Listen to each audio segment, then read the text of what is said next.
Quando a gente fala em absorção de cálcio, quer dizer, o cálcio, como a gente viu, né, é um mineral super importante e a principal fonte dele é a alimentação. A gente não deve usar o osso como fonte de cálcio, porque senão a gente está descalcificando o nosso osso e aumentando o risco de ter osteoporose ou osteopenia, né, ou enfim, diminuição dessa força desse osso. Então a gente precisa obter o cálcio a partir da alimentação e o nosso corpo ele tem um certo limite de absorver cálcio por refeição, né? Eu já vi em alguns lugares que esse limite é em torno de 500 miligramas de cálcio alimentar por vez.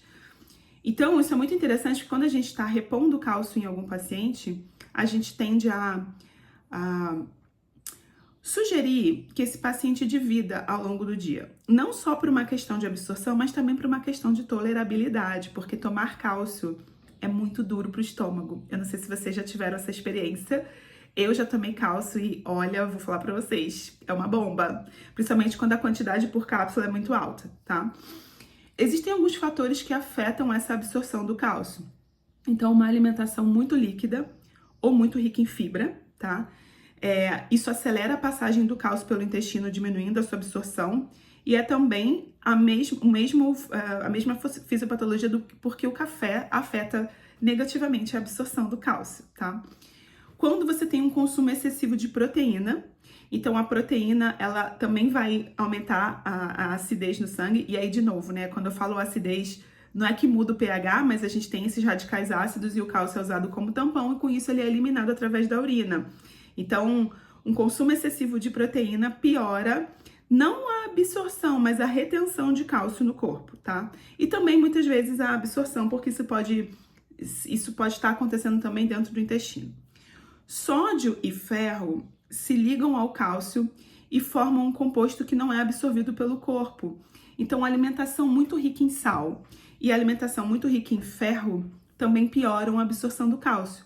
É por isso que, para pacientes que comem carne, eu sempre oriento a não tomar o cálcio no almoço ou no jantar, porque normalmente são refeições que têm muita proteína, tem muito ferro, né, e que tem muito sódio.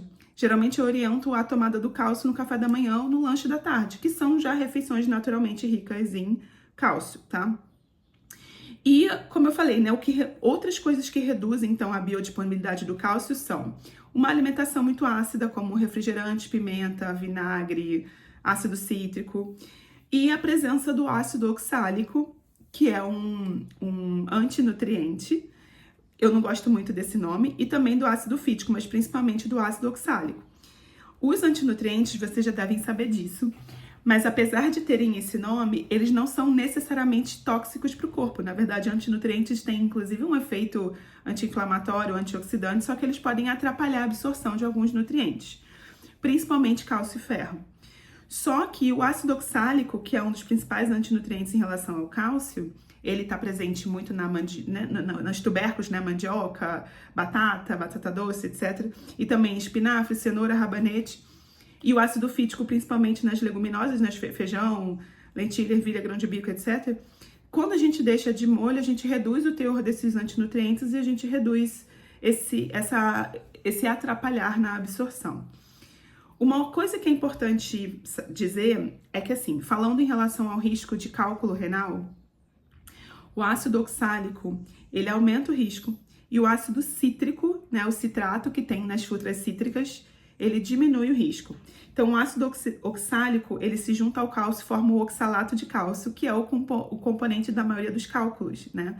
Então, reduzir o teor de ácido oxálico da dieta, por exemplo, deixando de molho os tubérculos, diminuindo o consumo de chá preto, café, refrigerante de cola, essas coisas, melhora o risco do cálculo renal, e o demolho, né? Enquanto que aumentar a ingesta de citratos, então, né, laranja, acerola, enfim, as frutas cítricas de uma forma geral, o ácido cítrico, ele dissolve aí esse cálculo renal e melhora